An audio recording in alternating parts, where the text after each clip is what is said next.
Eat like a king who's on a budget. 3 tasty options, fries, drink, and nuggets. All for $5. Wait, that can't be right. Just confirm that that's the real price. BK, have it your way.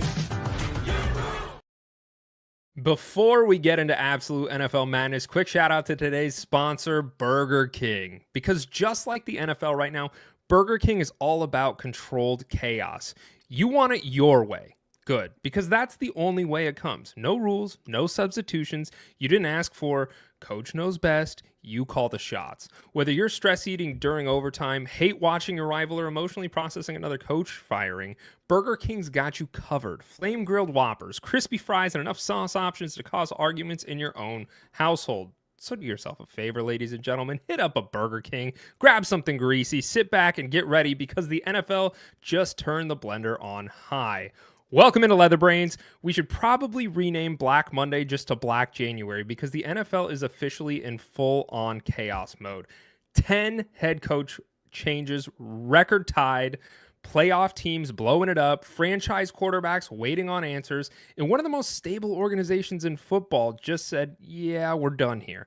Buffalo fired Sean McDermott this morning after an overtime playoff loss, a coach with 7 straight 10-win seasons, and suddenly the entire league shifted under our feet. Baltimore and Buffalo are now crown jewel jobs. Hires are already being questioned, and the coaching carousel isn't slowing down. Some would say it's actually accelerating. And that's just the off-the-field insanity. On the field, we had 2 overtime thrillers, defensive massacre in Seattle, and a turnover tsunami in New England. We had a sophomore quarterback forcing overtime in a snowstorm, only to watch it end on the foot of the thicker kicker. Now, we head into the championship Sunday with a backup quarterback trying to create 2016 Broncos magic, a red-hot Seahawks team defending the loudest stadium in football, and the road to the Super Bowl hanging by a thread. We're breaking it all down. The firings, the hirings, the games, the fallout on what comes next, so buckle up. But because we've got a hell of an episode prepared for you guys and gals, and of course I'm not alone, I'm joined with the full team today. We have producer Scotty and Alan Casanova Castro, and boy, oh boy, am I pumped to dive in and unpack everything that's happening in the NFL. But before we get into the weeds, Scotty, I'm going to start with you. Oh, God. Who's the biggest winner of the weekend for you? The biggest wiener. The biggest wiener. Honestly. Besides mine. Okay. Let me go to option number 2 then. Okay. I do actually think it's got to be Seattle. It's got to be Seattle. The biggest winner of the weekend, Sam Darnold, coming out, getting the fucking job done, looking like the best team in the NFL. It's hard to beat what they did. I think the rest of football, we'll talk more about it later, but the rest of football this weekend looks a lot like, I don't know. It doesn't look like NFL football. It hasn't looked like NFL football all season. And this playoff run, I said it in the group chat with you guys, as a fan of a team that's not in the playoffs, it's almost more embarrassing to be in the playoffs this year than it is to be out of the playoffs because the level of play is just pathetic. It's just pathetic. I love this. All right. Do you want to get CJ Stroud on here to talk about it? I don't know. We'll get into it. Alan, I'm going to pivot over to you. Who's the biggest loser this week? Biggest winner loser has to be the Broncos. That would be my vote. But Yeah. loser overall would be probably the Bills and Josh Allen. I think had they not committed every turnover known to man, they would have won that game. And so to know that literally it was themselves they have to blame, and I know they want to blame the refs, and there's a lot of hand-wringing from the fans on Twitter, their coaches, but I think it's the Bills. Like, as much as they want to blame everybody else, they need to look inward because that was all on them. If literally you turn one of those turnovers back the other way, they win that game. Sure. All right. Well, I don't want to show our hand too much, so we'll put a bookmark in this, and when we get to those games, we'll kind of dive in more into what you guys had said. But let's start out today with the coaching carousel and the movement that's going on because the league is in absolute just chaos right now. We are officially at 10 total head coaching changes for this cycle. This ties the NFL record for most coaching changes in a coaching cycle. So, obviously the headlining news here, and the one that I think we're going to spend some time talking about it, is of course Buffalo. Sean McDermott was fired in the biggest, what some would say is the biggest shock of the weekend. Buffalo Bills fired McDermott this morning following their heartbreaking overtime loss to Denver, despite his record at 106 wins to 58 losses in 7 straight 10-win seasons. Ownership kind of felt like the playoff ceiling had been reached. So it is also worth noting the general manager, Brandon Beane, is staying put and has been promoted to president of football operations, meaning he will lead the search for the next voice to lead Josh Allen. So we'll start with this question, gentlemen. Sean McDermott getting fired. Were we surprised by this? Because we were texting all weekend when these playoff games were going on. And I almost sent a text and I didn't, but I was going to say, with the Bills losing this game, does that put McDermott on the hot seat? And then I think actually one of us or perhaps Yeti had actually said that exact thing. So I kind of felt validated that I wasn't alone in that thought process. So but were you guys overall surprised that they ended up moving on from McDermott? I think every playoff disappointment in the McDermott era has been followed by the question, are they going to fire McDermott? So no, nobody should be surprised by this. This is just the same outcome. It's just not Patrick Mahomes that did it. I mean, this is what the Bills always do. They get into the playoffs. And, a lot of times I do think there's some interesting conversation to be had about Josh Allen that I think Allen and I might be particularly, interested in discussing. But we've seen Josh Allen have really, really great performances in the playoffs. I mean, Josh Allen has put a Superman cape on in the postseason many, many times, but the Bills just always lose. Like, they always just find a way to lose games. And a lot of times, it's hard to blame them. They're playing Patrick Mahomes, or, when the Chiefs offense in 2018 was crazy, or that whatever game that was with Buffalo and KC going back and forth in the last 2 minutes of the game. Like, I don't know. There have been a lot of interesting performances, but it's just that the Bills always come up short. And Josh Allen has never won a game in overtime. So once the game goes to overtime, it's a post-season game in overtime. He's never won a postseason game in overtime ever in his career. This is just the expectation. So at some point in time, it's similar to the Mike Tomlin discussion. You can be successful, but if you're capped, if there's a ceiling, you got to make a change. Like, you have to do something different at some point in time.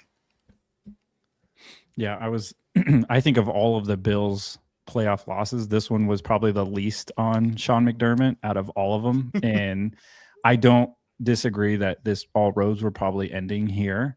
I am more shocked that Beane is staying on. I think their ability, like, they don't, hold on, back up. They do not draft very well. And then they do not do very well in free agency. Like, they don't really address the true needs of the team.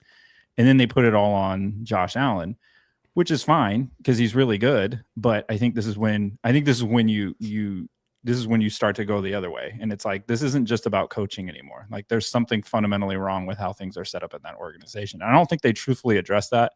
It's almost that scene. I keep seeing that meme from Batman where it's like, they're going to expect one of us in the wreckage.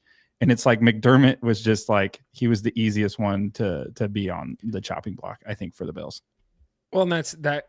Kid Cam 10, we're talking about football, so welcome to the show. Please don't scream at us. We'll actually talk about whatever you want to talk about, so if you just want to give us some topics, we'll talk about that. Sure. I hope they crap their underwear. That's pretty gross.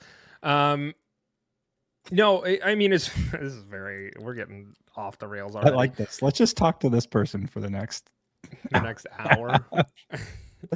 I don't think I don't want to say it's not fair, but I kind of piggybacking off what you said, Alan. I think it was the easiest, like the lowest hanging fruit for the Bills to say something needs to change. But that was really, I'm glad that you touched on like the free agency and the draft, because they haven't hit. And you could attribute a lot of that to really Sean McDermott or not Sean McDermott, but Brandon Beane, and the fact that they haven't done anything. And you look at this offense, right? They drafted Keon Coleman at the 201 last year. And from an offensive standpoint, like, we've talked all season about how they've kind of pivoted and they've leaned on the run game, and they've leaned on James Cook.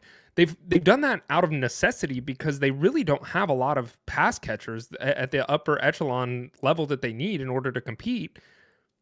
That can be directly attributed straight to the GM, right? So, like, I don't necessarily blame them for moving on, because it's always been the story with Josh Allen and the Bills over the last few years of, like, they get to the dance, or they get into the dance, but they don't win prom king, right? And that's been a part of the problem. So I'm not surprised, but I don't know if it was the right move. And like I think about it like this, and I'll kind of pivot this conversation over to this.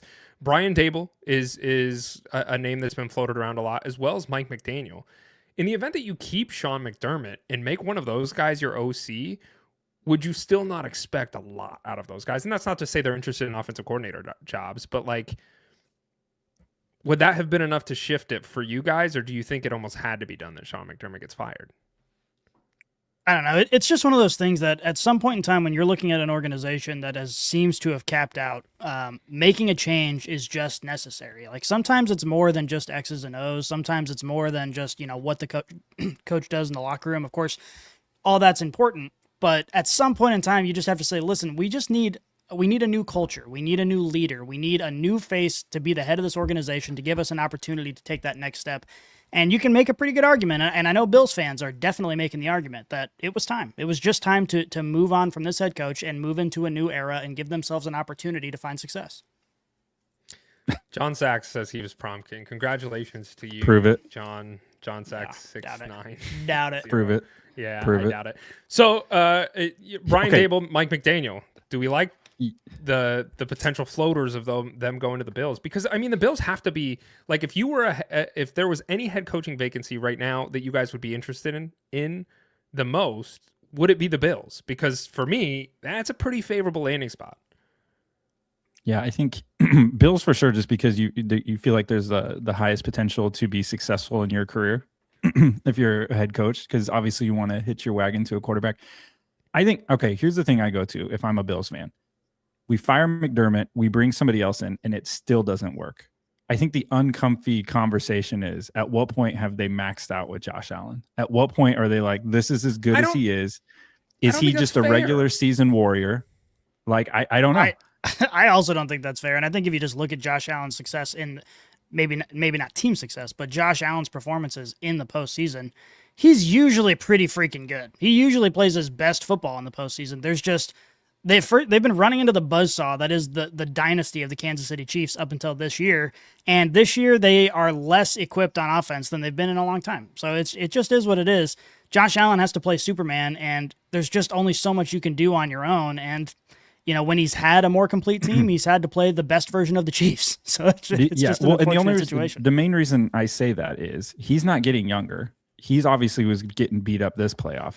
This was probably one of the first years where I actually saw Josh Allen having to deal with like the physical injuries of the position.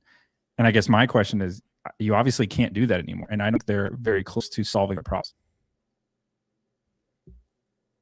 I think we're losing Allen there, but I think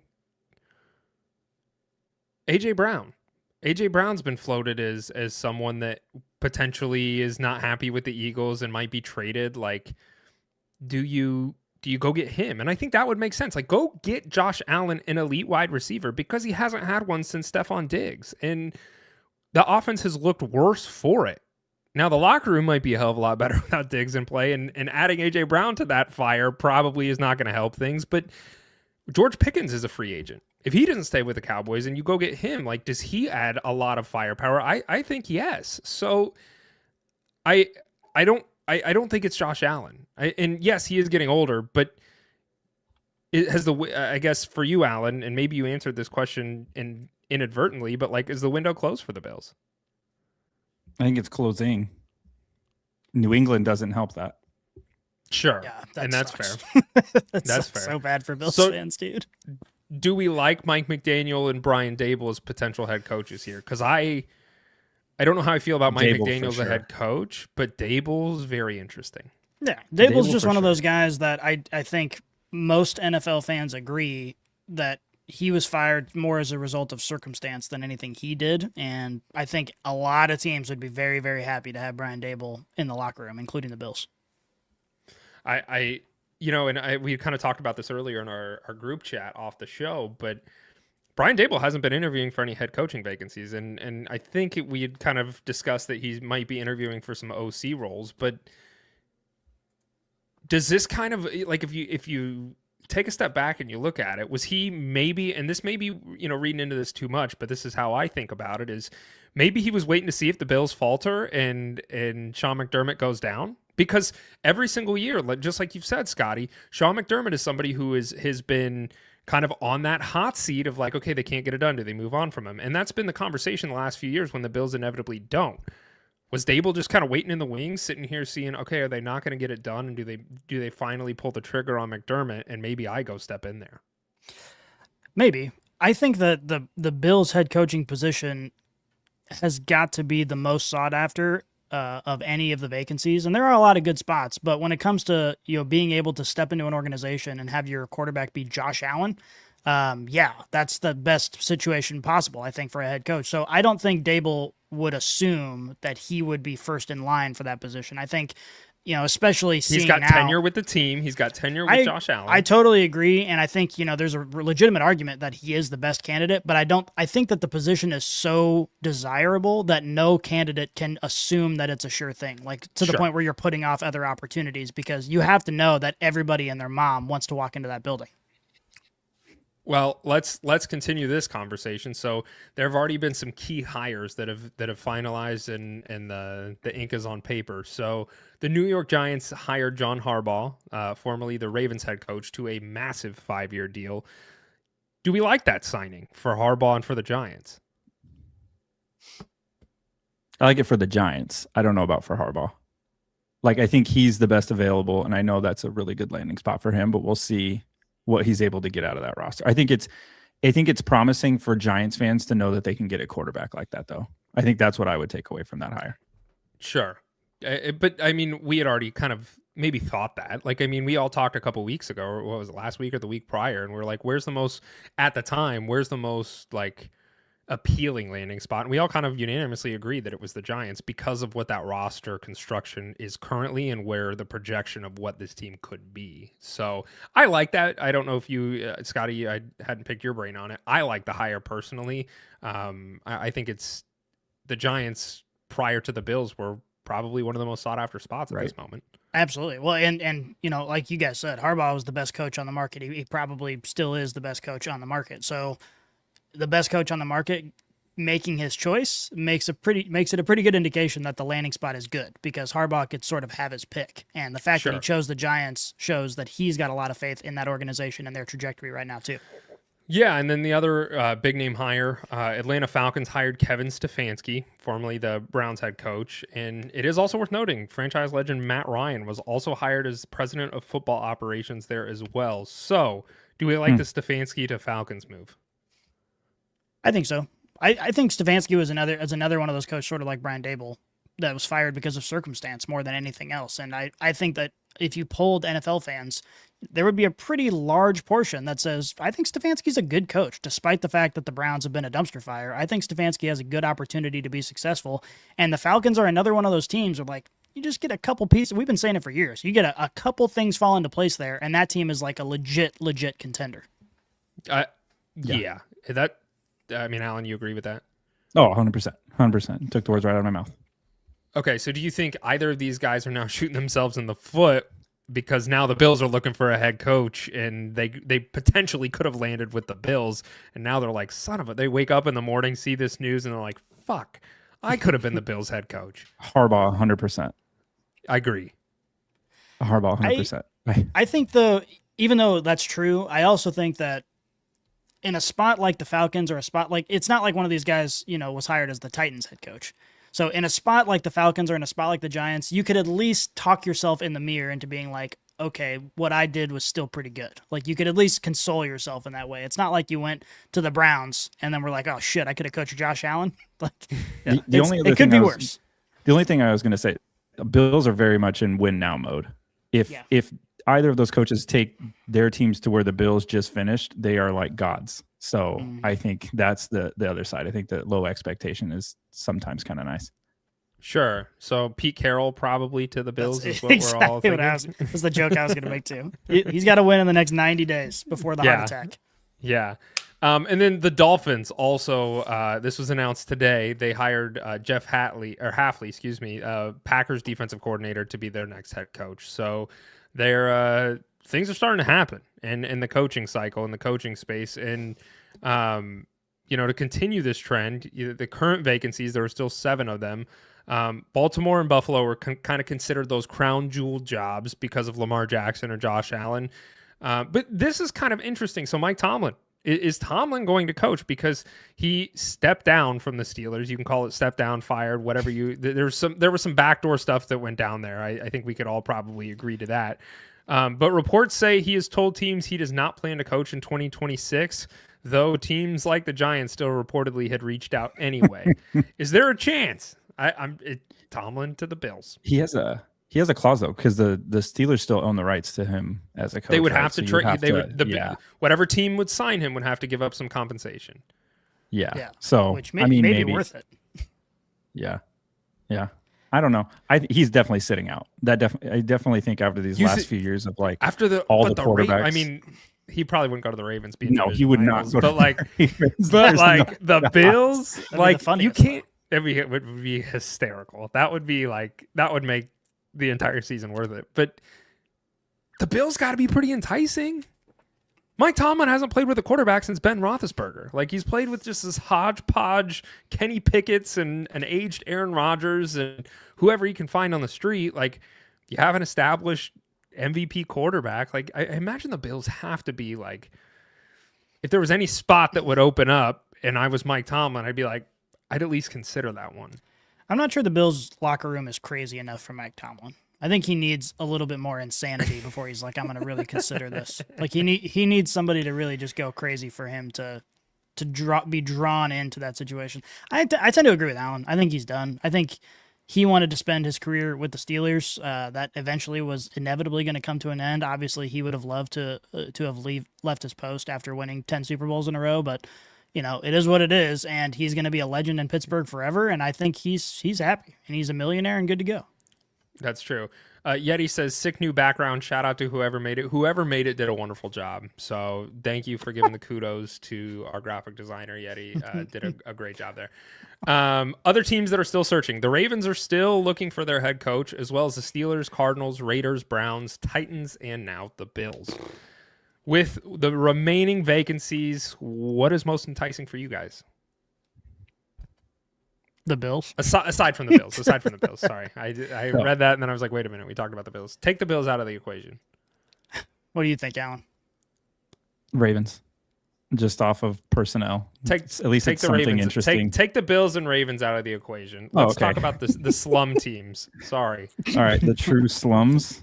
I don't know. Steelers always interesting. I think their fan base and like the commitment to winning alone would be interesting because at least they're not fucking around. They actually want to win something. So to me, that's where I would like gravitate towards. Versus the other teams, I think they're just happy to be there.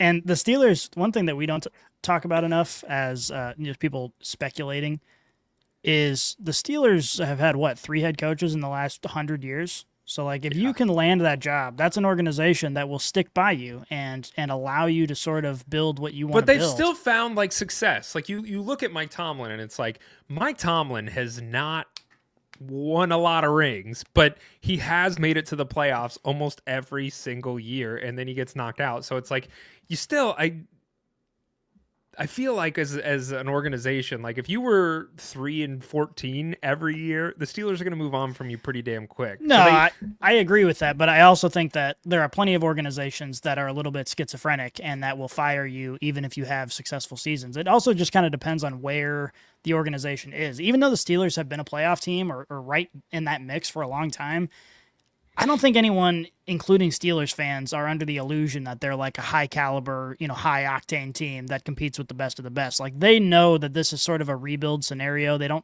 probably not going to have a quarterback. Like they're in sort of a rebuild mode. And I think the franchise has demonstrated that they're willing to be patient with somebody while they build something for the long term. They create the foundation necessary to have long-term success, as opposed to a lot of these franchises who are just like, we got to get a guy in here. And if he doesn't win right away, our fans are going to be pissed and we got to get him out the door. Like there's something appealing about that Steelers job opportunity because of that, I think. Yeah, that's fair. Fun thing about the Steelers, I was reading about this the other day, was that Tomlin and Cowher, their last 2 head coaches, that was their first gig. They were not head coaches anywhere else. That was just the Steelers, and that's it. And that's since 92. So if you're a Steelers fan, since 92, you've only ever known 2 head coaches. That's it. That's so older. It's interesting. it's interesting because now you're to a point where it's like they're expecting whoever they hire to be there forever. Like, For 20 welcome years. welcome to Pittsburgh. You're probably going to die here. Thank you. Yeah. That's Dude, have you That's guys a tagline. have you guys ever been up to Pittsburgh? Once. I have not been to Pittsburgh. The surrounding like metro of Pittsburgh is awesome. Like Yeah. it Those looks rivers like are you sick. went back in time and like you're back in like the late 90s in like the I don't want to say the suburbs, but like the out parcel cities. When And you, I- when I- you you said just- back in time, I was not picturing the late 90s. I mean, that is that doesn't back in seem that time. long ago. It Take a is. DeLorean to the late 90s. That's like okay, we'll say early 90s. Does that Alright. help? I mean, Is that was the- at least before I was born, so that feels I'm better. still like right in the middle of when you were born. Well, You're not a young spry guy anymore. Yeah, but I was born in the mid 90s. So you're eating talking Fig late bars and 90s. I calling was them- alive. Calling them treats before we hit record. Yeah. We were all born in the 1900s, so we're ancient. We're dusty.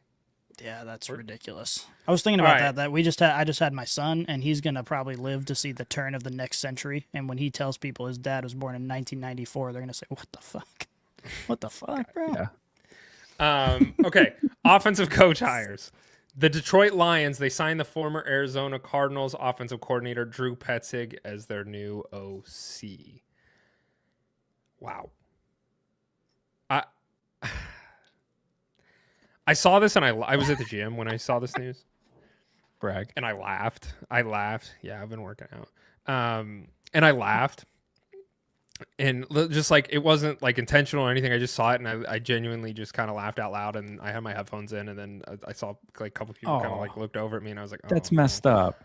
no." Those people were probably like on a weight loss journey, really trying to give it their all at the gym, and you fucking laughed at them. No, I laughed at my phone seeing this news. I don't like this signing at all, but there, and then obviously we were jesting about it in our group chat, and I was driving home and I started to think about it a little bit more. And while I still don't love it as a signing, I think it could be worse potentially, because I started thinking about Drew Petzig, and all season long I have been slandering this man and saying he's a piece of shit and he needs to be out of the Cardinals. And I'm glad he's not with my organization anymore.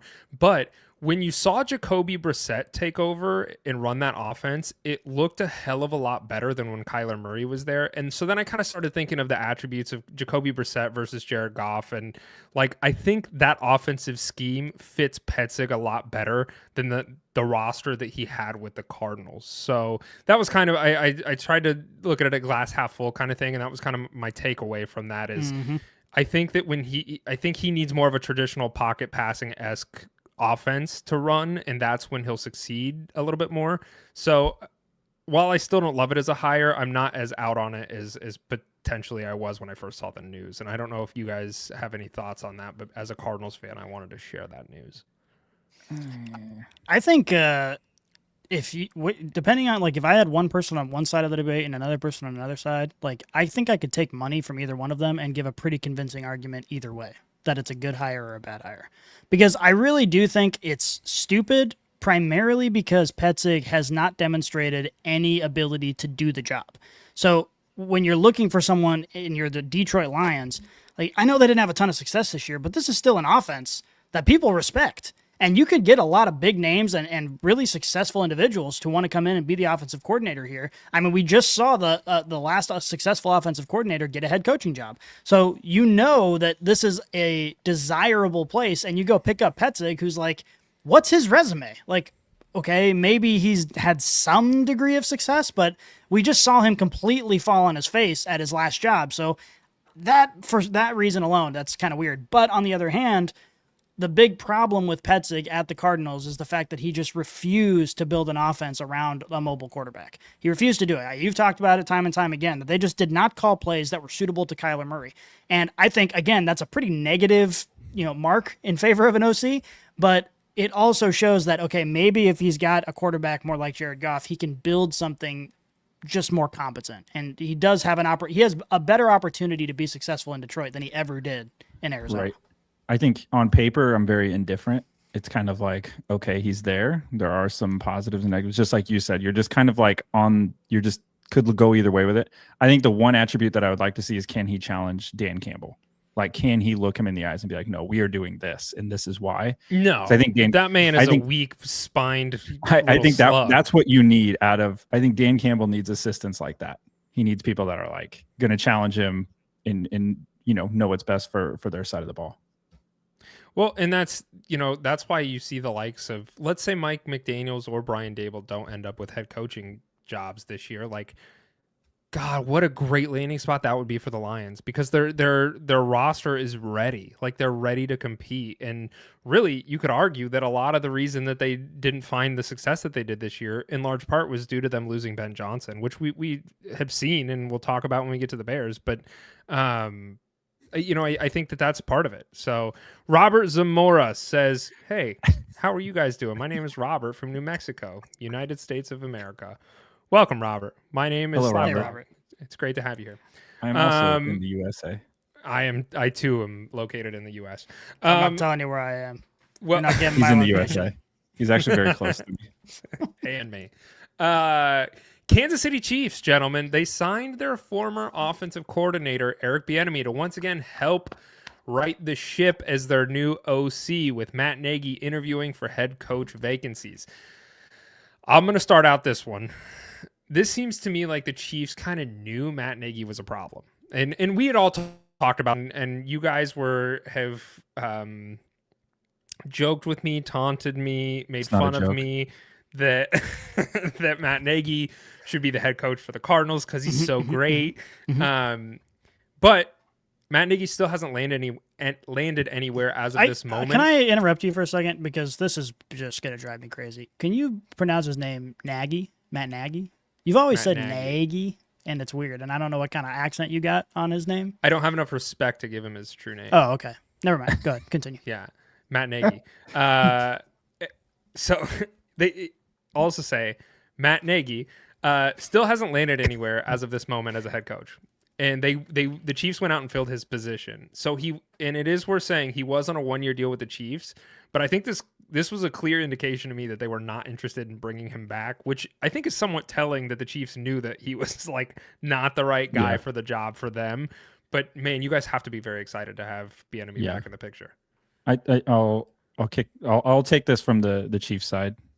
I think it's kind of like, okay, we got Bieniemy back. Robert, his team's the Redskins. That team doesn't exist, man. Commanders? You mean the Commanders? Commanders? Racism. Yeah. We don't tolerate On MLK Day? Last episode was full of racism. This episode, we're going we're not racist this episode. I think, no, so Bieniemy, if you listen to Mahomes at the end, he's doing his presser. He's like, I want somebody that holds us accountable, yada, yada, yada. Like, the problem with the Chiefs offense that we've had over the last few years is right tackles not being held accountable, left tackles not being held accountable. Everybody just kind of does what they want. Everybody's kind of running around. And I think that's what Mahomes and the team identified of, like, we need to get back to that somebody's just going to like hold us all accountable to do the right things. And, Andy Reid's getting old. He can't even hold himself accountable to a diet. So I'm not confident in him holding, the offense accountable. So I think if anything, this is just getting back to what they know, what works, that he understands the team. He understands the sum of the parts. Yes, Kelsey's probably retiring. Yes, they need to retool some things, but I think beyond the X's and O's, they're going to get back a coach that Mahomes trusts and that is going to hold them accountable. And I think that's just what this team needs, flat out. Yeah. We need somebody in the room with an IQ above room temperature, and we need somebody in the room who's willing to do a public execution of Juwan Taylor if he gets 7 penalties in a game. And if we do both of those things, the Chiefs are going to be way better off.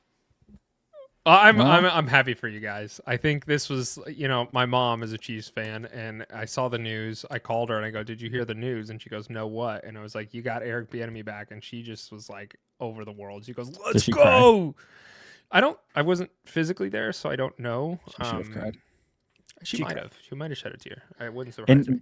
By the way, Nagy isn't the head coach yet because he's trying to pick which of these available jobs he wants. That's what I heard was like he's just kind of weighing all of his options because he's like, I don't know, have any of you won Super Bowls lately? Because I have, and that's basically on his resume.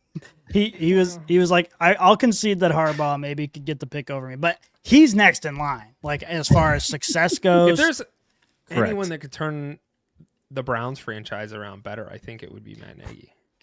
Damn. Yeah, that's almost like if you just do two negatives, like it's probably will end up a positive. Like this is probably going to work. Just trust us. This is good old math humor. All right, let's go over to the NFL Divisional Round recap. The road to the Super Bowl. This was arguably the most chaotic divisional round in years. We had 2 overtime thrillers, an absolute Legion of Boom style blowout in Seattle, and a absolute turnover fest in New England. We'll start with the Denver Broncos versus the Bills in overtime. The Broncos win this game 33-30. The number 1 seed Broncos advanced to their first AFC championship in a decade. And Bo Nix admittedly outdueled Josh Allen, but the victory did come at a price. So Bo Nix suffered a broken right ankle late in the game and will miss the rest of the playoffs. The Broncos now have to head to the AFC title game with a backup, likely being either Jarrett Stidham or Zach Wilson. Or Phillip Rivers? Or what? Russell Wilson's looking for a job, gentlemen. He just comes back. He might still be on payroll with the Broncos. They bring him back. Are they still paying him? That'd be kind of funny. No, they're not. I think they're done with that. John Sachs 669 says, ever since you mentioned Hunter saying Nagy wrong, I can't unhear it, and it's really pissing me off now. You can leave. If I give you a Ziploc baggie, how would you say that word? A Ziploc bag? Yeah, a baggie. How would you say baggie? Baggie. Okay, now say Nagy. Nagy. It's like you get this weird South Dakota accent when you're saying that one word. I don't know. a big. I know what you're talking about. Is it fair to put this one on Josh Allen, gentlemen? He had 4 turnovers. He had 2 interceptions and 2 fumbles. I think it. Yeah, Josh Allen played maybe the worst game of football of his career in this one. But again, I'm tempted to just give him a pass because every single team in the NFL all season long has played like this. Like, it has just been garbage football all year. And it's been very entertaining. Like, I'm not talking shit on the product because it's been a lot of fun to watch.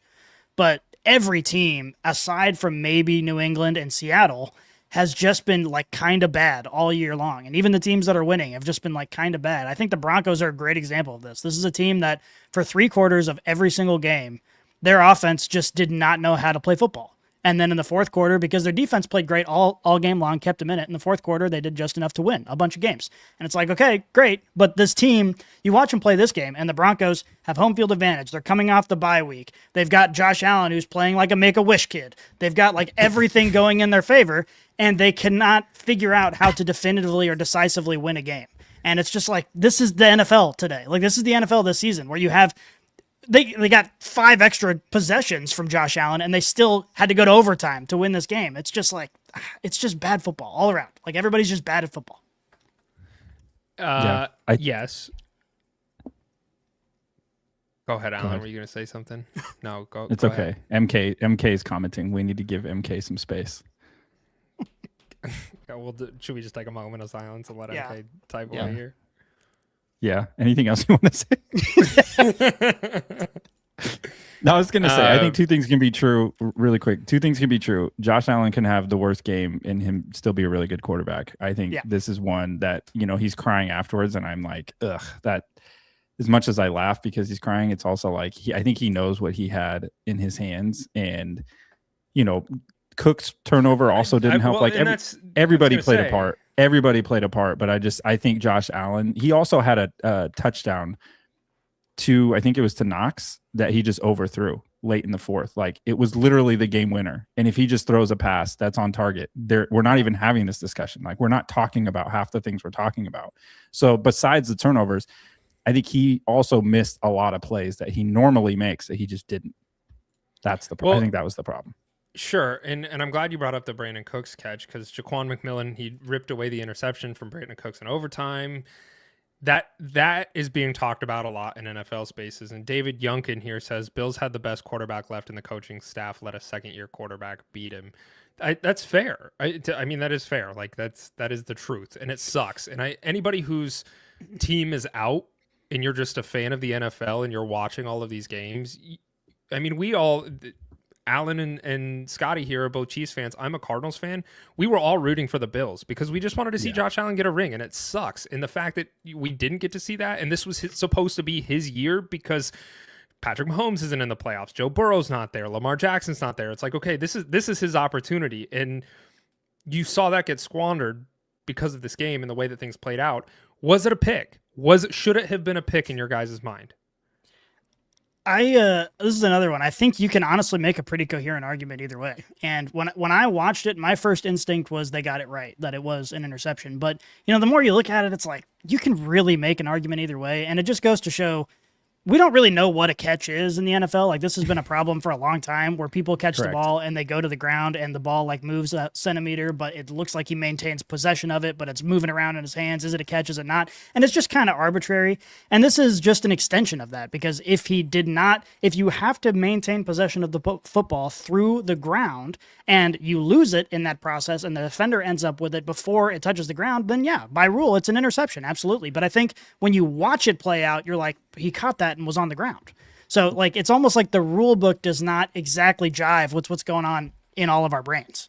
Yeah, I think if you go frame by frame, it looks like a catch. And that's why you see the still photos on X where you're like, see, it's a catch. And I'm like, at first glance, I legit thought it was a catch. I thought that the Bills got hosed. I also was just kind of questioning why they didn't look at it longer. Yeah, that is the real question. They made a very, very quick decision on something that was very 50-50. And I've seen them in one of the most controversial and it's the moments playoffs. Of the game.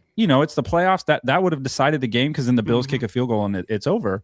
But I think that's the biggest question to me, because I've seen them waste a ton of time on shit that doesn't even matter, and they're looking at like 30 different angles, and I'm like, I literally don't give a shit. Come on, let's just move on. But this one actually mattered, and lo and behold, it's Carl Cheffers, the Chiefs, he's Chiefs' our best arch friend. nemesis. I love that guy. He's just like, nope, interception, we're good, we're moving on. It's like, okay, well, yes, it could be an interception, but like, shouldn't we think about it for a second? We review everything else. We show these like digital to the inch line measurements, but like we don't take a second for this one. I think that's the one thing that threw me off, was like everybody's just moving on, like it was done deal, and I don't think it was.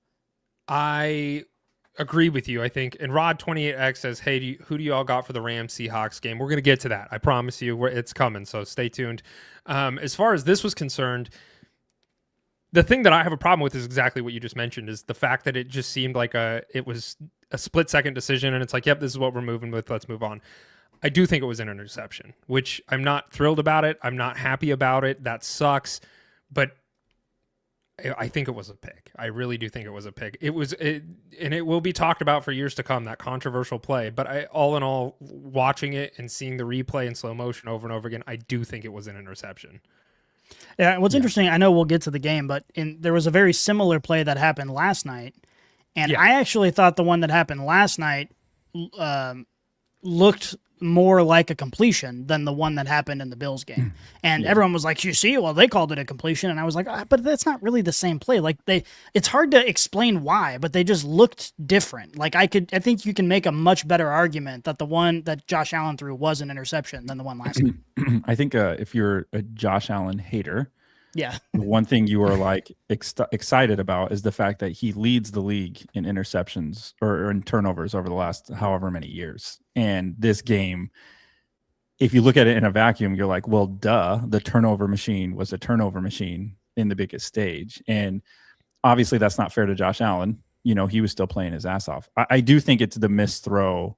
I think it was Kincaid, I want to say, where he was, he had a step on the defender, and if he puts it on him, he's running into the end zone, and that's the game. And that's the one that you want to have. The interceptions, the fumbles, whatever, he's playing his ass off. He's trying to make something happen. You can like write that off, and it sucks. But I think that throw is the one that is probably going to haunt him. If I were to say of all the things, that one's going to be the one that haunts him. I think the problem in this game is that what you just said can apply to 15 different plays. Like, you just need to limit the number of plays that, I wish we had that one back, because then you can win the game, especially when, you're playing a team that you've given them 3 or 4 extra possessions and you're still in overtime. Like, this is a game you could have easily handled if you just took care of the football. And that's what makes it so frustrating for Bills fans. Yeah, because it's like 7 or 8 plays. You're like, well, if one of these went differently, we probably win. I will have to say, I want to give a huge shout out to, I don't know who the defender was for the the Bills that had an ultimate crash out at the end of the game. Yeah. Like if you're going to do it, yeah. that's when you do it. Game's already over. Yeah. They're going to kick the field goal. The 15-yarder doesn't matter. Like go ahead and get, your pound of flesh in with that ref. And like, shout out to him. Nobody's even going to blame him for anything. Cause like, I think he was doing what all the Bills fans were feeling. Yeah, it's whatever. I feel like that's worth it. He did what he was supposed to. So shout out to him. Like that was an ultimate crash out. Yeah, that's when McDermott took the podium and said, "Well, I'm just standing up for Buffalo." I'm just like he said that it was really cringy and annoying. No, that defender, he was standing up for Buffalo by slamming his helmet on the ground. He's like, "Fuck you guys, fuck you. My city's awesome. This city sucks ass, and I love it." I mean, it was great. We'll bookmark it and we'll talk about the Broncos in our preview here. But let's you have something else to add, Alan, before we move on? Yeah, I was just gonna say, aside from the injury at the end for Bo Nix, I thought he did play a really, really, really good game. His best game of the season, I think. He made some throws. There was also another drop touchdown that he had on their first drive that would have been another 7. So like, that should have been a catch. It should have been, but it was Mims. Mims was out because he was hurt, so he wasn't in to be able to run that. That would have been his route. And yeah, I think for the Broncos, this, at the end of all this, like you're super excited, like how quickly the wind goes out of your sails when you're like, yes, we're moving on. We look great. Bo Nix looks great. And you're like, well, his ankle was shredded. Sorry, moving on. And I'm like, oh, that just sucks because he did play really well. I think that's the thing. He did play. That's the thing that really sucks. Well. It was really annoying to watch, but yeah, he played. Yeah, it made me sick to my stomach. But I think the other interesting thing is like Courtland Sutton was a non-factor until like towards the end of the game in crunch time, which I found to be pretty interesting because that's one of my knocks on the Broncos in general. It's like they don't really seem like they have a lot of like A-lister weapons, right? Like it's just this hodgepodge group of guys out there, but they're getting it done. And Courtland Sutton, who is their wide receiver 1, really was not involved in the defense. Definitely took him away, but like he wasn't that involved. So I found that to be very, very interesting. You mentioned turnover machine. Let's talk about CJ Stroud and the Texans because the Texans loses 16-28 against the Patriots. The Patriots are back in the AFC Championship for the first time since 2018. And this was a turnover tsunami by CJ Stroud. The Patriots defense forced 5 turnovers. CJ Stroud, he threw 4 interceptions in the first half alone, which is a career worst. And the record for most turnovers is actually a 4-way tie with 6 turnovers in a playoff game. I went and looked it up because I was like, how many, like, did CJ Stroud break the record for most turnovers in a playoff game? And it is tied at 6. So yeah, I mean, CJ Stroud looked terrible. CJ Stroud looked absolutely horrendous. And really, the craziest part of this entire game to me was despite them turning the ball over as much as they did, they were still in this game. And I really think that speaks to the volume of this Texans defense because they were keeping them in this game that really, for all intents and purposes, probably shouldn't have been with how much Stroud was turning the ball over. I think it speaks to, again, the quality of play that we're seeing in this postseason. You're seeing teams give 5 extra possessions to their opponent and still take games to the wire. That should never happen. Like the fact that that's happening is just proof that this version of the NFL, whatever's going on this year, is like, it's just chaos. Nobody knows how to play this game at a high level at this point. It's kind of fun.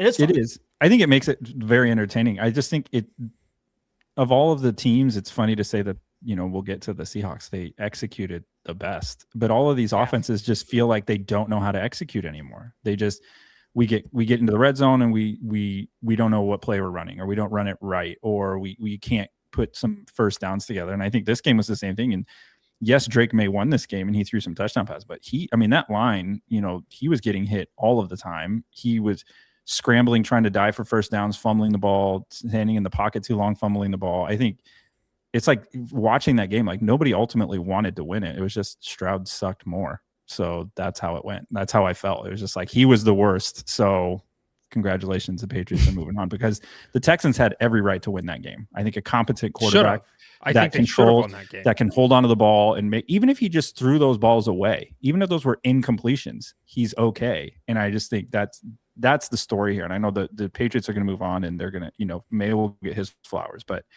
really the missed opportunity here from the Texans is one that's going to suck for this offseason for them. And that just defines this entire conference. I mean, it's just missed opportunities from what we would all describe as the better teams. And now we're getting this matchup instead of what the matchup should be. It's just it's weird, and in a lot of ways it's unfortunate. I think that this Patriots team is interesting because they are, I think you can make an argument, the cleanest team in the NFL, maybe next to the Seahawks. The question's always been the degree of competition. And, this is, of course, what's being discussed all over social media now is the path that they've taken to get to this point, which is they've beaten like one or two teams with winning records. And then their playoff has been Justin Herbert with no offensive line and CJ Stroud giving them 5 extra possessions. And now they got to play Jarrett Stidham. like their pathway is just ridiculous. Happens. I mean, you're not going to complain about it if you're a Patriots fan, and obviously you don't apologize for the situation. You just do what you can. Yeah. It's just going to be interesting to see how this team, if assuming they get the job done against the Broncos, how this Patriots team matches up against the Rams or the Seahawks, because from the outside in, it just looks like the Super Bowl is not going to be a game. Well, don't jump the gun too quick. I don't want to have this conversation. I want to have this conversation after we finish the recap. Okay. One more. Okay, I wanted to say one more thing about this game, or about Stroud, and then I will stop talking about Stroud. His worst throw was one that got his backup tight end's ACL torn when he threw it behind him, and so he had to stop and turn, and Stover had to come back to the ball and just ripped his knee apart. And I was like, oh, not only are you throwing interceptions, pick sixes, doing whatever, now you're throwing behind tight ends that are now tearing their ACLs. Throwing hospital balls. That just sucks. That was just He was off all the way. Is CJ Stroud? I mean, what's the future trajectory of CJ Stroud for you guys? Because his rookie year, absolutely electric. His rookie year, everybody was like, "Holy shit, the Texans hit. They're gonna compete." And CJ Stroud he's not played at all like he did his rookie season. Did he get hot too fast? Did he let it go to his head? Where do you see the trajectory of CJ Stroud? Is he not a good quarterback? I see, and this had even been floated around in our group chat after this game, was a lot of people need to apologize to the Panthers for drafting Bryce Young instead of CJ Stroud, which is a completely different conversation, one we could go down if you would like. But CJ Stroud, what is the future of CJ Stroud in your guys' mind? Well, I've got 2 answers to that question. Number one, in honor of Kyle Pitts, a rookie season sometimes is good enough. So maybe CJ Stroud, no matter what, and he'll come back and be better than ever at some point in the distant future. But the real problem, I think, with the Texans is the fact that during his rookie season, their offensive line was pretty competent. And since then, they've really struggled to put together a group of guys who can protect him. And you can just tell it's gotten to him. He's just afraid. He's back there. He's jittery. He looks like he's regressed. His footwork is worse. I mean, it's just all around. CJ Stroud is afraid. And I think it's because this offensive line has let him down for 2 straight years. And he is just not comfortable at all making the reads that he needs to make and taking the steps forward that you would expect from a quarterback, of his amount of time in the league. So I think that's his biggest problem. I think he's capable. We saw what he's capable of his rookie season. He threw 5 interceptions the entire rookie season, and he threw 5 interceptions in the last 6 quarters of this season. So you can see that he is capable if the situation is right. He's just got to get out of his own head, and I think that starts with putting him behind an offensive line that can effectively protect him. Yeah, he's got a little bit of Burrow as well, where Burrow can make up with it because he's obviously better and he has better weapons. But for Stroud, you also wonder how much of his confidence is going out the window. Sure, that's the part I would ultimately worry either. about. Yeah, that's the part I'd worry about with Stroud. Obviously he physically can do it, but now is there enough tape on him? Question mark. Your rookie season, you're just kind of out there running around, just making plays, and yes, he had a good rookie season, but I mean, he threw for 23 touchdowns and as Scotty said, and 5 interceptions. But now it's okay, now there's tape on you. You have tendencies. People know how you're going to act and react, and these coaches don't get paid what they get paid to not know that shit. And so I think what the Texans really need to do is figure out a way to evolve him, because I also haven't seen him develop. There hasn't been a progression of his talents either. What you thought was he would be further along, or he would have matured or understand defenses more, and that this season, and then obviously in the playoffs, it did not look like he's necessarily matured in any way, reading the defenses and understanding what's coming at him. He was playing very much like a rookie quarterback, which in year 3 it would concern me more than anything. But I think, going back to what Scotty said, I think that is a very valid argument. Is he looks scared almost, and his offensive line has been terrible. Like they have not done anything over the past 2 seasons to build a young quarterback's confidence up, and that's a real thing. Like when a quarterback loses his confidence, I mean, talk about Bryce Young. Like we could talk about the confidence that he lacked, and then all of a sudden he got benched, and like that was probably the best thing for him to have Andy Dalton come out and play for him for a few games and like kind of reevaluate yourself and reevaluate your situation and where you're at and stuff like that. And for the Texans, they haven't done anything to really bolster this offensive line, and that's a huge problem. So I'm glad you brought that up, and I think it's one that's probably not talked about enough as far as the development of CJ Stroud. All right, gentlemen, we got to take a quick break here. We got to go do a shout out to our sponsors. This combo meal's got combinations. Make this thing your own creation. Entree, drink, and choice of sides. Oh, and it's free to swap fries. BK, have it your way. All right, we're taking a quick breather to talk about something almost as heavy hitting as that Seattle defense. Look, we are all watching these games. We're screaming at the TV, and we're working up a completely insanely huge, massive appetite. And you guys know the deal. At Leatherbrains, we don't do average, and neither do our friends over at Burger King. Right now, they just dropped the Ultimate Steakhouse Whopper, and we're talking a 1/4 pound of flame grilled beef, but they leveled it up. Crispy onion rings, bacon, sauteed mushrooms, and melty Swiss with a creamy, just delicious peppercorn aioli. It's basically a high-end steakhouse dinner stuffed into a bun that you can eat while you watch the Broncos try to survive without Bo Nix. And don't forget, it's Whopper Wednesday this week. If you're a Royal Perks member, you can grab a classic Whopper for just $3.99. Plus, if you're looking for that sweet finish, the new cinnamon apple pie is officially back. Download the Burger King app, use the Royal Perks, and rule your day. Now back to the madness. Scotty, Alan, let's talk NFC football. Everybody wants to hear about it, so we're going to talk NFC, and we're going to start with the Seattle Seahawks. 41. Nobody wants to hear about this. 49ers. 6. Yeah, everybody wants to hear about the Rams game. This is just a complete ass whooping, gentlemen. I mean, there's nothing else to call this game. You could have just turned the lights off the kickoff.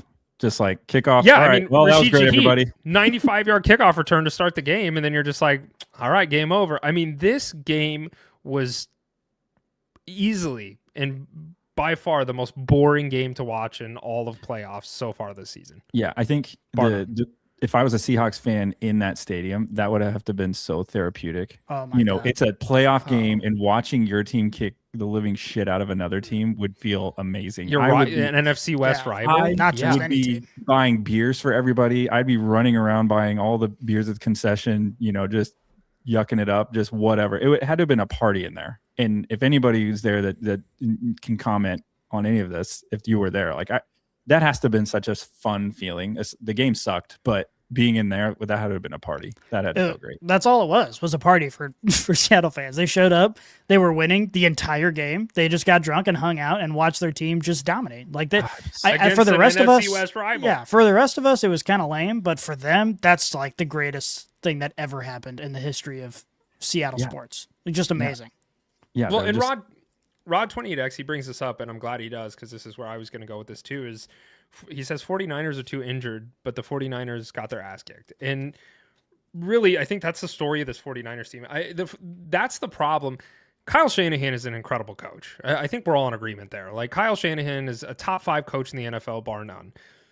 But your entire team was injured. Like, the large majority of your team was injured, and you just lost Kittle the week previous. Like, you're missing Fred Warner, you're missing you're missing Bosa. Like, you're playing with a hodgepodge group that's held together by strings and duct tape. And the fact that the 49ers made it this far to the divisionals is still very impressive for me. I'm not surprised they got kicked. Honestly, that kind of sells Shanahan short, because not only did they make it this far, but Brock Purdy went on quite the tear in the last third of the season, and this offense was good, unstoppable for 4 or 5 games, despite the fact that they've just been dealing with injuries all season long. And it's unfortunate. I know Alan, he's got some breaking news from the local power plant in San Francisco that everyone is saying might be the problem. I don't know.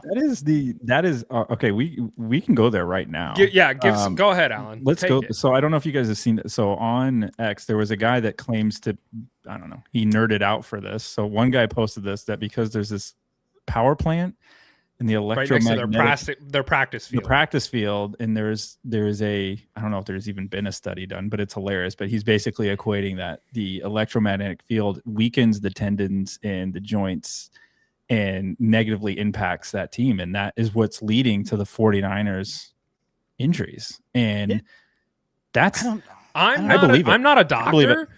It sounds real. Sounds legitimate. Here's if I was a lawyer arguing against this in court, I would say, well, CMC, he's kind of had his share of injuries throughout his career. Obviously he's been kind of hit and miss with the 49ers too, but it doesn't seem like he's gotten any worse since he showed up in San Francisco. So like if your tendons are already weak, does it just, keep a stasis there, or does it get worse? I don't think we've gone deep enough. So I want to know how many power plants everybody on my team's ever lived by. That's what I want to know now. Like, how is that going to affect your draft decisions of fantasy moving forward? Like, how many power plants have you lived by? Because that's going to be like, hang on now, because now you're more susceptible to ACL tears. Now I don't know if I can draft you. We're going to pull up to the fantasy football draft, and Alan's going to have a folder of just power plant locations. It's like, this is going to affect where you send your kids to elementary school. Like, are there power plants within a 10-mile vicinity of this elementary school? Because I'm not sending my kid there. I was going to joke where'd and you go say to middle school? It's going to look like one of those sex offender maps where it's just going to have dots of like, if you live in these areas. I'm not even sure we can draft. Now that's hilarious, and somebody's going to look into that. Somebody's going to take it and be like, well, you never know. It sounds absurd. It does sound absurd, but every year for the 49ers, they're all like, they're always limping. Like, they're always hurt. And it's not just one or two guys. It's like half the team. So and I've said this before on the show. What's in the water over there? It's not water. It's the power plants. You were going to test the wrong thing. It's the power plants. It sounds absurd, but what's more absurd is the fact that electromagnetism also keeps us from getting like fried by the sun. So that's just this magic force that just does random shit. Why wouldn't it weaken CMC's tendons? I don't get it. So I guess I would trade a little bit more sun damage for stronger ligaments, and I don't know if there's any way we could look into that. Yeah, maybe see if we can sunburnt all the time, but you can run an extra mile. Yeah, like my skin's gonna be cooked, and I'm gonna probably have skin cancer, but my ligaments are good. Like that's just tone down the electromagnetism. So here's the funny thing is, even though we know this is in jest and like tongue in cheek, free agents before they sign with the 49ers, and somebody's gonna be in the air and be like, I don't know, man. It smells weird here. Smells weird in this city. You sure you want to throw that all? My player's going to need an extra $1 million to come over here for the tendon injuries that could. So my only other solution to this is almost like a Chernobyl type situation where they just like wrap them up and like protect them from that, and they practice like that. I don't know. Their uniforms now just are wrapped in tinfoil before they go out. Yeah. I was thinking, are we gonna have like like the Vietnam War? There've been all these lawsuits now with Vietnam veterans dealing with the effects of Agent Orange. Like in 50 years, it's gonna be like a bunch of 49ers veterans that are like dealing with all like growing third arms and doing all sorts of weird shit. It's not CTE. It's like a third leg. Oh, obviously we don't know. Like it probably isn't true, but like, wouldn't that be just a fucking riot if down the line we're older and we're like, oh my God, that was true. It was like, true. Holy shit, that one random dude on Twitter was right. Damn it, that guy. And you know what? All the brainiacs out there are gonna say, well, you know what? Those leather brains guys, they were right. Yeah, they were on right top of it. I believe it. So I believe it. I just believe any conspiracy just flat out until proven innocent. Yeah. That's basically how I operate. And so that's what got the 49ers this game. It wasn't Seattle. It was the power plants. That's our position. Yeah. The last thing I wanted to talk about in this game, it is worth noting that Zach Charbonnet tore his ACL in this game, and it puts him out, obviously, for the remainder of the season. But this is where things get kind of interesting because there have been a lot of conversations about the Seahawks potentially letting Kenneth Walker walk in free agency. But with Charbonnet now out for at least a decent portion of next year with the ACL rehab, is there a chance that, I mean, at the run that the Seahawks are on right now, like, you don't want to let Kenneth Walker leave and then also not have Charbonnet in the wings. Like, is there a chance now that they have to fork over the money to sign a massive contract for Kenneth Walker in your guys' mind? I don't know the market because I well lean enough. more towards yes now than I did prior to that injury. Well, yeah, sure. I mean, if you don't, if you want to keep things the same, then yeah, obviously you're gonna have to pay for it. I don't know the market well enough. I know we always talk about running backs, like do you, don't you, do you, don't you? Like I don't know what his replacement value would look like in free agency. He's gonna be expensive. I mean, he's probably gonna be the second most expensive to Breece Hall. This is gonna sound wild, but just off the cuff, my first answer is I would still let him go. And I wouldn't hedge on my bets just because Charbonnet tore his ACL. Like, can you find somebody in to like bridge that gap until Charbonnet's back and healthy? That's what I would do, because I think they have a lot of other we'll really have good more pieces. conversation about this as the season. That's probably how I would play that out. Okay. Okay. I just wanted to bring that up. All right. Now the game that everybody actually wants to hear about, and by everybody I mean Rod28X, the Rams, Bears. Rams get it done 20-17 in overtime. Hell of a game. This game was awesome. This game, I was like glued to the couch. I was cheering at times. I was sad at times. But Caleb Williams, I mean, correct me if I'm wrong here. Did he give us the highlight of the year with that like superhero fadeaway touchdown? Okay, I got a hot take about this. I was thinking about that. I saw it last night. I was mind blown like everybody else. This morning when I was driving to work, I was just replaying this in my brain. And I was like, yes, the throw was amazing. Of course, the fact that he was in that situation is insane because it's almost never the right choice as a quarterback to take the snap and then sprint 25 yards backwards. Like, that's a crazy thing to do.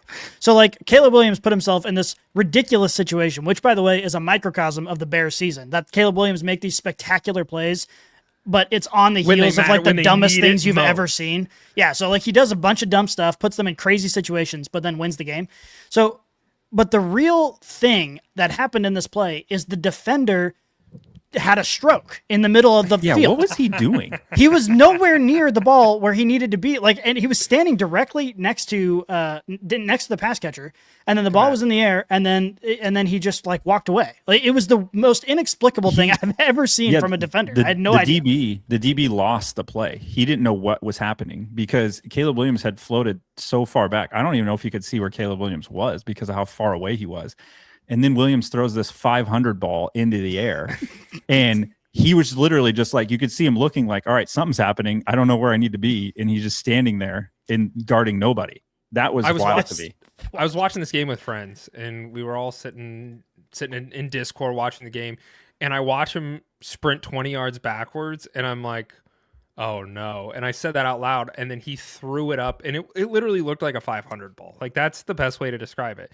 And he threw it up, and I literally go, this is game over. Yeah. And then I like kind of like turned, and I saw out of the corner of my eye that Komet caught it, and I just started screaming and was like, there's no fucking way that this actually worked. Like, there's no reasonable explanation why that should have worked. There's no reasonable explanation. But like, it shouldn't have worked. It shouldn't have. And Caleb Williams did something similar last week on, it wasn't a touchdown, but it was that fourth down play against the Packers. And it's just like Caleb Williams. Yeah. We're a Bears podcast this season. And I'm glad we were a Bears podcast this season because it's been a hell of a ride. Like, it's been so fun to watch the Bears this year and root for them. And you just, for Bears fans out there, you weren't going to win the Super Bowl. You weren't, but you've got to be excited about the trajectory of where this team is going. Like, that to me is my biggest takeaway as a pseudo Bears fan this year is I'm like, the Bears are building something here, and they're going to be exciting. They're going to be frisky. They're going to be a team that nobody wants to play for years to come, I think. As for Bears fans moving forward, my wish is that we get less Caleb Williams flashy plays and more consistency because I think the way he plays puts you in these positions where he has to make something happen. And for this season, it did. I don't think that's a sustainable, winnable thing moving forward. Call me crazy, but heaving a ball into the corner of the end zone is probably, that was the least likely thing to happen, was to actually for that thing to work. Yeah. He needs to make the on schedule throws. He needs to like protect the ball. And this game was ugly because I'll largely say the same thing about how Stafford played. It was just kind of like, all right, man, like, come on. Their offense stalled out so many times. I'm like, what are we doing? Like, why? And I know it's the temps, the weather, whatever. You don't apologize for wins when it's the playoffs. So you just kind of move on. But if the Rams moving and McVay moving into the next game and we're going to Seattle, like you got to clean that up because that's not going to get any easier. Like you got to be able to convert. You got to convert those third downs, and they just weren't doing that. You can tell both teams came into this game afraid of the other team, like because that's what it looked like from the first two possessions, that this was going to be a shootout, and both teams should be afraid of the opposing offense, and that's exactly what you saw. Because the Rams came in and almost inexplicably decided to bring like an air raid offense into Chicago in the middle of January. Like it was just a snowstorm. Ridiculous decision. They threw the ball like I don't remember the exact numbers, but they threw the ball way more than running the ball in the first half, which is just a crazy decision. But I think they were afraid of the Chicago offense. They were afraid of Caleb Williams making magic happen. And then vice versa, when you look in the Bears side of the ball, they're going for every fourth down. They refuse to take the points. And it's because they're afraid of what Matthew Stafford can do on the offensive side of the ball. And what we ended up seeing was just two teams like not playing the game that's in front of them. Like they're not playing the game in front of them. They're playing their like game plan going in. And it was just weird. And both teams just kind of looked off. And Caleb Williams, he's great at making the extraordinary play. He has a harder time with the ordinary play. And so you end up with this situation where it's just exciting, but just kind of weird. Okay, but I want to pick your brain on this because Ben Johnson went for it 3 times on fourth down, and he comes from the Dan Campbell tree, and if he would have kicked those field goals, they would have won the game. Like it probably wouldn't have even went into overtime. And so are we going to give Ben Johnson some hate because this is what you said was the problem with Dan Campbell So here's my problem. Hold on really quick. My problem wasn't going for it on fourth. My problem was you at the very end, you have this miracle play. Just go for 2 then. Like you're going for everything anyways. I don't think you should. Fair. There was 3 minutes left in the game. For the game. I would have gone for the game then. That's not the game though. There are 3 minutes left in the game. It's not like there were 10 seconds left. There are 3 minutes left. When at the very end, when Caleb threw that touchdown pass and there was like 8 seconds left in the game and you kick the field goal to tie it and go to overtime or you just go for 2. Like if he's a gambling man, that's the time you go for 2 and the city respects you for it. Because you're like, we're winning this thing right now. We have all the momentum. This defense has been out here forever. We're going to go win this thing right now. If I can't draw up a 5-yard play to get us the 2 points, then that's it. We don't deserve to be here. And I think the fact that they let it go to overtime and then they didn't get, should have just kept that Rams defense on field. That's my problem with it. Yeah, I could see that. I also can understand, though, given the lack of success that they've had throughout the game on those fourth and short situations. They went for it several times. And outside of that, they used all of their fourth and short plays, earlier in the game. So I feel like they felt like they weren't going to have a good play to run in that situation anymore, and they weren't having a lot of success. So I almost understand doing that. And I also feel like as a Bears, in the Bears organization this year, they've just made it happen at the end of games all season long that I think they felt pretty good about their chances, in overtime. I think they say, take this down to the wire and we know how to win those games. And so honestly, you can obviously look at it with, with the benefit of hindsight and say you should have done this or should have done that. I didn't think there was a single fourth down decision Ben Johnson made that was as bad as 50% of the decisions that Dan Campbell made 2 seasons ago. Like, I don't think it's comparable. I think all of these were Dan Campbell was going for a crush on Ben Johnson and you hate Dan Campbell. What's Dan going Campbell on was here? going for it on 4th and 8 on his own 20-yard line. Like, it was just ridiculous. Like, at least these made sense to some degree. This is so funny. Dan Campbell catching strays. I love this. This is great. Yeah. That was my only I had to bring it up. I think Rod pointed out too that running the ball. I don't know why they didn't run Kyron Williams more. Sure. Just possess the ball. Yeah. Wear him down. I think they gave the Bears defense way more credit. I also thought this is not going to show up in the box score either. But the Rams did get a lot of pressure on Caleb Williams, and obviously he's slippery. So I don't think they recorded any sacks. But I think that's one thing they can continue to hang their hat on when they go to Seattle. I know we're not previewing that, but like that's the thing where if they're going to get after Darnold, like I thought their pass rush looked really good. It was just Caleb's able to get out of that stuff. Well, let's pivot over and talk about the AFC and NFC championships and then our Super Bowl predictions, and we'll get the hell out of here. Let's start with the Patriots at the Broncos. So this game is 3:05 Eastern time on Sunday, this upcoming Sunday. And really, I mean, the story here is the quarterback crisis. Bo Nix, he finished the divisional game. It is confirmed, as I mentioned earlier in the show, that he has a broken right ankle and will undergo surgery tomorrow. So Sean Payton is turning to Jarrett Stidham. And Payton was quoted today saying, Stiddy's ready. I've got a backup who's capable of starting for a number of teams. Just watch. I cannot wait to watch the Broncos crumble and Sean Payton, that scumbag piece of shit, lose in the AFC Championship. Okay, but hold on. Hear me out. Hear me out. This is going to be close. As Broncos... You think it's going to be close? As Broncos haters, it's almost is going to be funnier if this is a really close game, because then you turn around and look at all these morons who are talking about how Bo Nix is the next coming of Christ, and you say, this team is winning in the playoffs with Jarrett Stidham, who's played 5 games in his career. Like, yeah. Like, it would almost be funnier if that's the case. And we know that Bo Nix was not the strength of the team. We know that the defense is the strength of the team. They can keep it close. Yeah. I think the Texans pass rush is obviously a little better, but the Broncos defense as a whole, I think, is obviously really, really good. It's, one of the best this season. And so I don't think this gets easier for Drake May. And I don't know. We'll see. On the road, he's not going to be in the comfy confines. That's why I think it's going to be close. I think the defense is going to keep him in it. I think it's going to be low scoring. I think it's going to be like a 17-10 type game where it's like it's going to be in the balance late.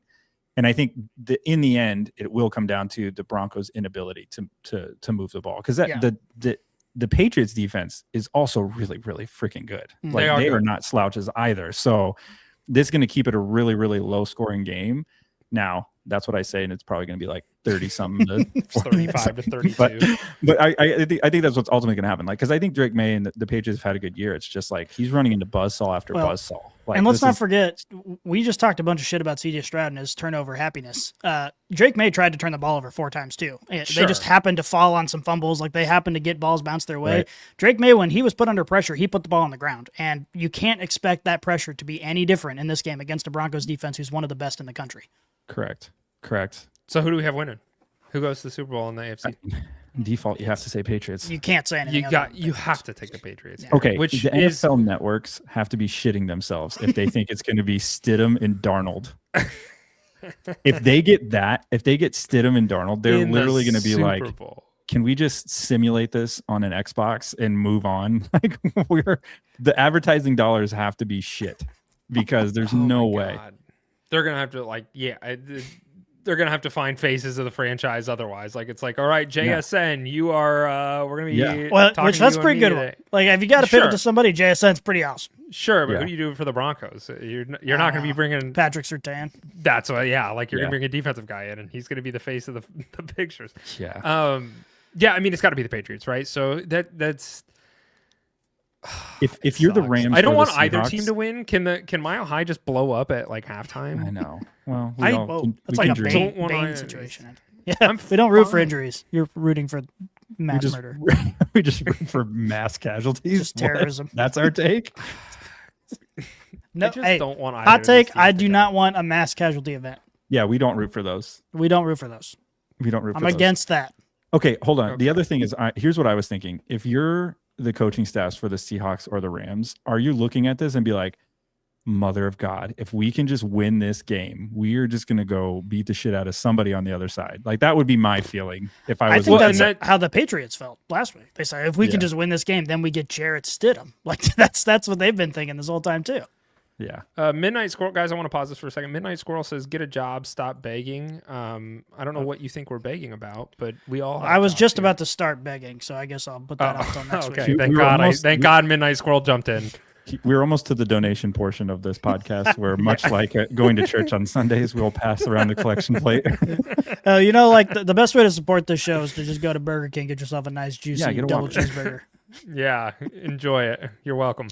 NFC, the Rams Seahawks. This is the game that is actually more exciting to talk about. It's at 6:30 on Sunday Eastern time on Fox. I mean, the series is tied for the season 1-1. In week 11, the Rams won 21-19 in LA. In week 16, the Seahawks won a 38-37 overtime game. I mean, this genuinely, it's.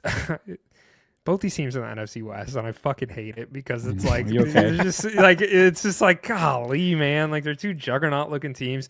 But I mean, the Seahawks are that 41-6 demolition of the 49ers. Sam Darnold, he's playing with house money. I don't know. I genuinely, I went in, and I've said this before on the show, and I've said it almost every single week. I placed a future that the Rams are going to win the Super Bowl. Yep. I'm a little nervous. Like, I'm a little nervous that they make it to the Super Bowl, because I think whichever one of these NFC teams does make it to the Super Bowl wins the Super Bowl. But the Seahawks looked really good against the 49ers. And I understand the 49ers were depleted, but that 49ers or the Seahawks team, they're playing really good ball. They played really good ball all year. And Vikings fans just have to be beside themselves watching Sam Darnold in the NFC Championship right now, because they could have had him. And regardless of if he makes it or not, 9, like, though. Yeah, they got 9. They got 9. they got. Guess who hasn't? Look, Caleb Williams had all those turnovers. Guess who didn't have any turnovers? 9. Yeah. He had no. JJ McCarthy had he didn't have to turnovers this playoffs. Zero. He didn't have to playoffs, participate in this turnovers. embarrassing sideshow that is the playoffs. So JJ McCarthy's the real winner. Yeah. I don't know. Like, I want it to be the Rams, but It's going to be the Rams. I hope it's going to be the Rams. It's going to be the Rams. I think the game against the 49ers, I think, is going to even give themselves false sense, because you're like, oh, we just beat the shit out of somebody. Like, we're really good. And I think, yes, but I think obviously the 49ers just, we knew that was going to run out. We knew that train couldn't keep going. But I to that level, I thought they could. 41-6? Yeah, that was bad. I'm still bad. I'm still erring on the side of Darnold will show his true colors when he needs. So, he didn't have to that game. He didn't have to do that. But what if he does? But what if he doesn't? Unlock it. What if But he here's plays the like thing. Sam Darnold has played most of the season? What is interesting is that, as much shit as I personally and many people have talked about all the quality of football that we've seen all season, you can't say any of that about the Seattle team. The Seattle team has been good, and they've been consistent all year long. And it's sort of like, you look at every team and you see their fatal flaw. Like, you look at the Broncos and you're like, yeah, Bo Nix in this offense is just kind of bad. Or you look at the 49ers and their injuries. You look at Josh Allen doesn't have a lot of weapons. Like, everybody's got their fatal flaw. And the fatal flaw for Seattle is they have Sam Darnold. But if Sam Darnold never turns into Sam Darnold, then that fatal flaw just doesn't apply. And we haven't seen it yet this season. Oh my God! Hold on, guys, we gotta stop this. This is Laura Bush 43 says, Oh, "Hi no. there, Shout the out Laura former Bush. First Lady, Laura Bush. George is in the hospital, and Secret Service left me all alone at the ranch. We got to Venmo him $35 so she can get a KFC family feast. No, with we can give you lava cake. No, this is a Burger No, King. this is a podcast. Burger King. No, What are we gonna Laura do? Bush. KFC. Former First Lady. George can learn to eat a Whopper. Yeah. I love. We got to how get they- Michelle This is Obama hilarious. on here. Shout out Bush administration fans of the program here. just supporting us. Oh, and prayers up to George. I'm not He's in gonna the lie hospital. though, a lava cake does sound Yeah. kind of good. The lava cake Hey, from Burger no, King. from Burger True. King. I don't know if they have those. They should Lava get them. cake. Yeah. Um, Okay. I forgot what the hell we were even talking I'm about. so We're sorry. totally We had to, on my. had to get on I did that. not have being derailed by Laura Bush of my list of things that was going to happen on this podcast, but it happened. Okay, hold on. My point. I'm Screw you, still. Laura Bush. We're not Patriots. This is amazing. I still think it's the Rams. A month and a half ago, you put a future on it. We all said the I Rams. know. I'm sticking with it. It's got to be just Stafford. nervous. Stafford's winning the MVP. Stafford's winning a Super Bowl this year. I think But, that's. hey, Does this he is all retire? still- If he wins, does he retire? Yes, I think so. You think he does? I think so. I don't think Why he wouldn't does. But, Alan, have you thought about this? Have you thought about how hilarious it would be if Sam Darnold is our Super Bowl champion? Yeah, I don't know if it'd you've be really amazing. considered that possibility yet. It would be amazing. That would be so. It's the fun. best outcome. That would be so funny. Of Sam that draft, Darnold is. we've all seen that on Twitter. That draft class of Lamar and Josh Yeah. and Baker. It's Sam But Darnold's Darnold. the one that gets the Super Bowl That's first. what I'm saying, man. That's Darnold, like the Darnold greatest could be story. playing in the Super Bowl. Bare minimum could make it to a Super Bowl before all of them. That's wild. Isn't that insane? The team's I mean, good, this man. year's We're all crazy. talking The shit, team but the is team good. is good, The and team is Darnold's been good. playing well. That's what I'm scared for. It's I'm not like scared. Sam. Because you're sitting home on your couch. We all The are. Rams. I'm not scared at all. I'm nervous. You know what? I'm gonna ride with the Rams because I did it back in whenever I placed that future. Rams Patriots in the Super Bowl, and I think the Rams win it all. But I don't think he retires. I think Matt Stafford stays. You I do? don't know. I don't know. That'd be tough not to. I mean, why He's- not at that point? Why would you? Like, he's still playing. He just I think he broke the record this year for the most touchdown passes he's ever thrown. Like he's playing really good ball. but he also entered this season being hurt and being up in the air. Like I could see and then he's him like, being fuck like, it, what a way to go. What a way to go. Exactly. Well, he's going to get a call from Travis Kelce. He's going to be like, get out while you can. Get out while you're on the top. Yeah. Otherwise, you're going to miss the playoffs next year. Like, yeah. Yeah, I don't know. Well, and I know they have good draft capital as well. So there's a lot of things to look forward to for the Rams beyond this. There is one more thing that I don't think a lot of people are talking about, but you're going to hear it first here on Leather Brains. Seattle does have a little bit of an upper hand. Cooper Kupp plays for Seattle, former breakfast eater with Matt Stafford, and he probably knows Matt Stafford's game. That's a good point. I wanted to bring that up. Here's the only other anecdotal stat for this is that the previous 2 years that the Catholic Church has anointed a new pope, the Seahawks have won the Super Bowl, and the Catholic Church anointed a new pope this past season. So maybe another mark for this. I don't know. I'm torn. Repeat itself. As a Catholic, I'll consult God. Let you guys know. Thank you. Honestly, what I'm going to do after this is I'm going to go research how many like electromagnetic power stations are involved, and I'll get back to you on who I think is going to win. Perfect. Yeah. Yeah, I mean, Seattle's sounds like we close to California, I've heard. Well, is that electromagnetism getting up there? I don't know. Los Angeles? How do they Do power rivers things? flow north? I don't know. Well, it sounds like you two have some homework to do. One on electromagnetic fields and the other one with God. All right. Did we want to talk about the game at all, or we want to call it the college football championship? Oh, it's on right now. You could watch Mendoza. Mendoza's playing right now, probably a future Las Vegas Raider. So you can watch them tonight.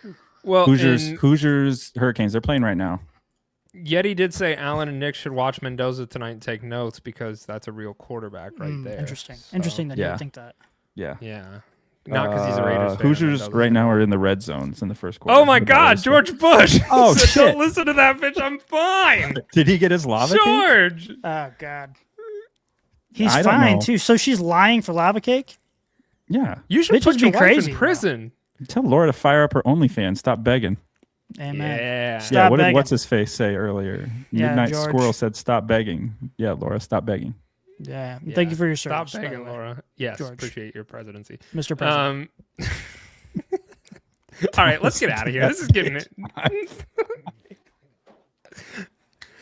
What happened here? I don't we know. Had, we had a Laura Bush and a George Bush account on YouTube. Okay, really quick. So we think unanimously. Bitches be tripping. Bitches be tripping. Okay, so we think it's going to be Patriots Rams. Is that what we think? Yes, and the Rams win it all. Okay, there we go. I think are we all in agreement there? Yep. I'm with you. I am gonna ride.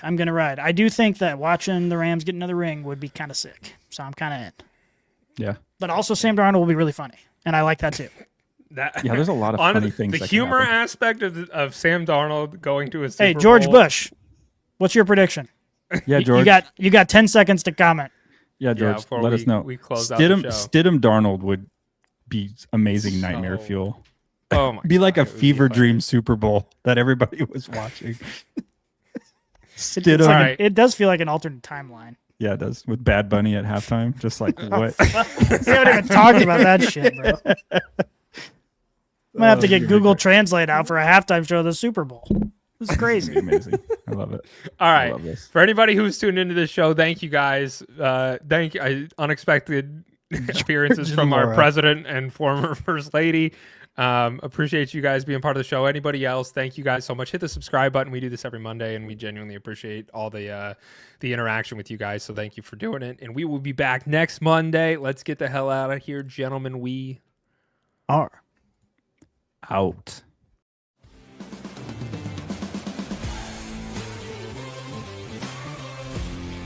If you enjoyed this episode, make sure you tune into our new releases every week on your favorite podcast app. Follow us on Twitter, Instagram, and Facebook, and check out leatherbrains.com for all of your fantasy football needs. And remember, Brainiacs, a championship should be more than a fantasy.